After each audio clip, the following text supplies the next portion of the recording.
Olá, conversaremos agora sobre a seleção de alternativas de investimento, enfatizando as alternativas mutuamente excludentes quando a escolha de uma implica a rejeição das demais. Nessa nossa conversa, temos dois objetivos. Primeiro, entender essa seleção aí de investimentos. E segundo, compreender, quer dizer, o uso de técnicas baseadas em valores ou taxas nessa eventual seleção de investimentos excludentes.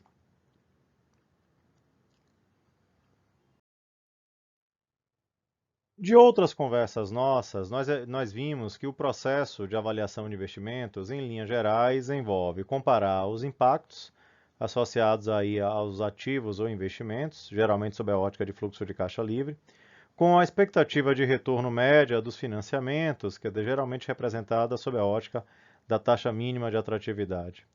Em linhas gerais, avaliar a decisão é comparar, de um lado, impactos de ativos com impactos de passivos, e essa comparação acaba se dando sob o ponto de vista de técnicas que podem ser apresentadas em grupos, como técnicas centradas em prazo, como as técnicas amparadas aí por payback, prazo de recuperação do capital investido, por valores, a depender da data em que essa análise seja feita, valor presente, valor futuro, valor uniforme líquido, ou por taxas.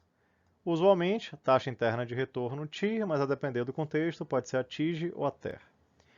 Então, quando nós vamos tentar entender o uso dessas técnicas, quando discutimos projetos isolados ou, eventualmente, seleção de projetos não mutuamente excludentes, que podem ser aceitos independentemente do que aconteceu com os demais, aí, em linhas gerais, eu uso o payback para aceitar projetos cuja recuperação do capital investido, quer dizer, o pagamento de volta, o payback, seja inferior ao prazo máximo tolerável. Aceito projetos com base em técnicas centradas em valor, quando o valor associado a esse projeto ele é maior que zero, seja o valor presente, o valor futuro ou o valor uniforme. E quando eu uso taxas como a taxa interna de retorno, geralmente eu aceito o projeto quando o valor da taxa interna de retorno da TI é maior que a expectativa de retorno dos financiadores, representadas na TMA. Então, em linhas gerais, quando eu tenho projetos independentes, quer dizer que não concorrem uns com os outros, eu acabo usando essas regras para poder, então, determinar se o projeto é viável ou não, se ele deve ser aceito ou não. Desafios, contudo, começam a surgir quando eu começo a ter a necessidade de escolher entre alternativas mutuamente excludentes. Quer dizer, o que são alternativas mutuamente excludentes? É a situação onde a escolha de uma determinada opção implica imediatamente a rejeição das demais. Então, se eu escolho adquirir um determinado equipamento, quer dizer, isso implicaria a rejeição dos demais, então eu tenho uma situação mutuamente excludente. Ao escolher uma, eu excluo as outras. Nesse contexto, a aceitação de uma implica a rejeição das outras, aí eu começo a ter a necessidade de ter maior cuidado, porque comparações entre diferentes projetos precisam ser feitas e essas comparações vão além do uso daquelas regras de aceitar ou rejeitar um determinado projeto. Eventualmente, nesse contexto de seleção, dúvidas podem existir sobre priorizar a técnica centrada em valor ou a técnica centrada em taxa. Técnicas centradas em valores têm o desafio de serem absolutas, quer dizer, não olham para a magnitude do que está sendo investido, geralmente, uma exceção seria o índice de lucratividade. Técnicas centradas em taxa, por outro lado, relativizam, elas são percentuais de rentabilidade, percentual em cima do investimento feito. E aí, nesse contexto, quando eu preciso comparar e escolher uma alternativa, quer dizer, que prioridade eu estabeleço, de valor ou de taxa? E aí, para sanar essa dúvida, é que nós temos então que discutir as implicações associadas às comparações.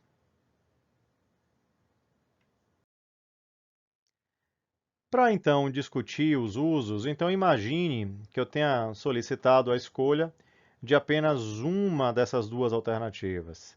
E você precisa escolher apenas uma. A escolha dessa uma vai implicar a rejeição da outra. E nesse caso, eu tenho duas alternativas ofertadas. Na primeira alternativa, você me entrega agora R$ 1. Na segunda alternativa, você me entrega agora R$ 10. Eu ofereço para você, no final da nossa conversa, na primeira alternativa, uma devolução de 1,50, na segunda alternativa, uma devolução de 11. Questionamentos podem existir em relação à diferença de escala. Poxa, uma coisa é eu entregar 1, outra coisa é eu entregar 10. Então, primeiro, eu tenho os 10? Estou imaginando que sim. Segundo, risco. Existe algum risco de crédito que possa fazer com que esses recebimentos sejam incertos? Por quê? Porque se existir risco de crédito, uma coisa é perder 1, outra coisa é perder 10. Então, nesse contexto, não existe risco de crédito, quer dizer, esses fluxos de caixa são certos. Então, se de fato os fluxos de caixa são certos, posto então a escolher entre A ou B, o que é que nós teríamos? Nós teríamos então respondentes que poderiam efetuar diferentes análises. O respondente que analisa em termos de taxa, o que é que ele vai dizer? Coloquei 1, recebi de volta 1,50, ganhei 50 centavos em cima do 1 que eu coloquei, logo estou tendo a rentabilidade aí nessa operação de 50% ao período, quer dizer, o momento aí que ela durou.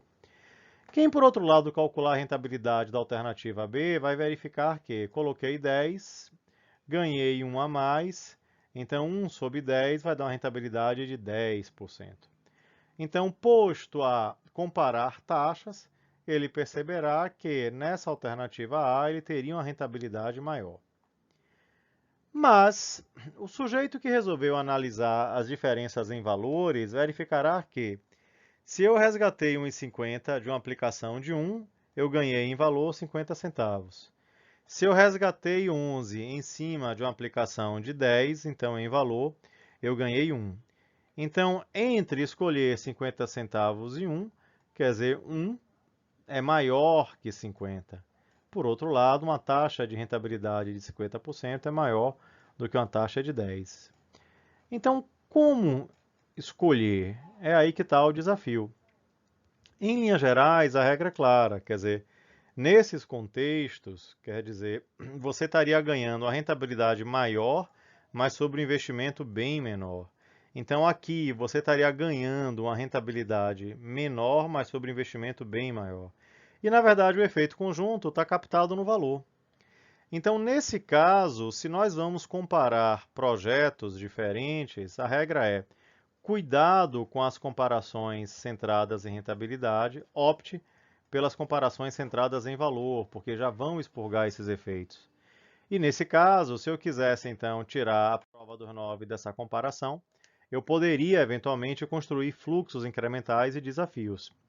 Então, quando nós vamos comparar, quer dizer, a taxa de rentabilidade, de um modo geral, ela só deve ser usada para comparar com a taxa de desconto. Se maior, eu aceito o projeto, mas eu tenho que tomar cuidado porque eu não devo comparar projetos com rentabilidades diferentes, já que esses projetos podem possuir diferentes escalas, o que traria desafios maiores. Nesse caso, então, do exemplo entre A e B, quer dizer, para tirar a prova aí dos 9, né, quer dizer, o efeito de que, de fato, esse valor aqui seria superior, eu poderia analisar o incremento. Que incremento? O que me faz tomar a decisão de sair de A para B?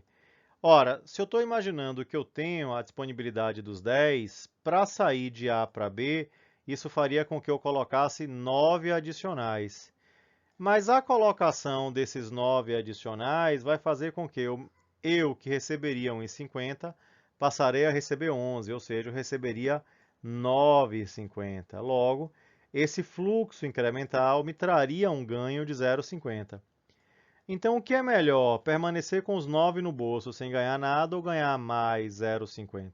Com certeza, ganhar mais 0,50. Então, se eu faço a análise do incremento, eu descubro exatamente isso.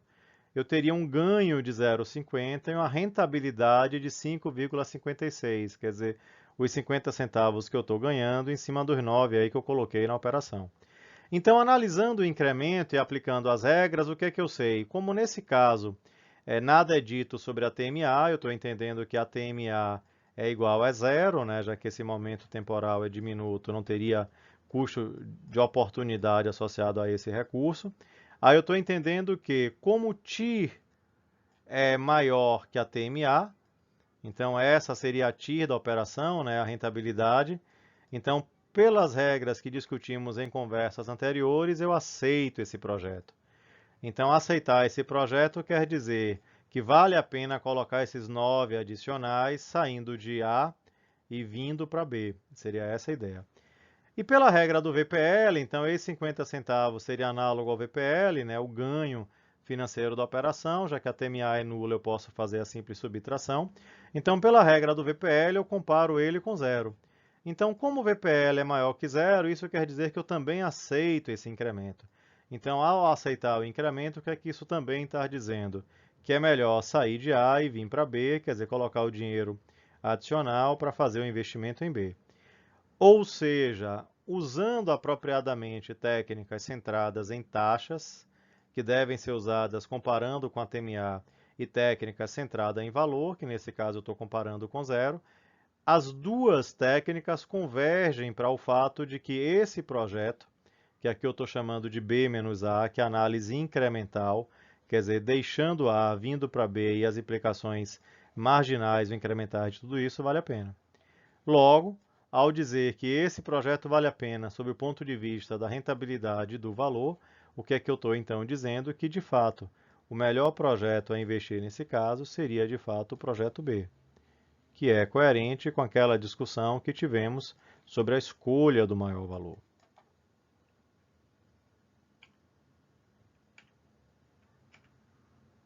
TIR maior que TMA, eu também aceito.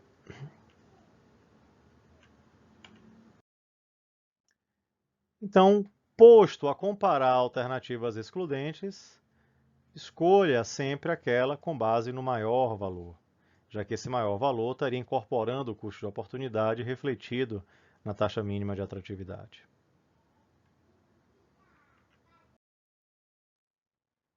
Com isso, esperamos então ter alcançado os objetivos pretendidos para essa nossa conversa, que era entender a seleção de investimentos e depois compreender o uso aí das técnicas nesse contexto de seleção de alternativa de investimentos excludentes, onde a escolha de um implica a rejeição dos demais.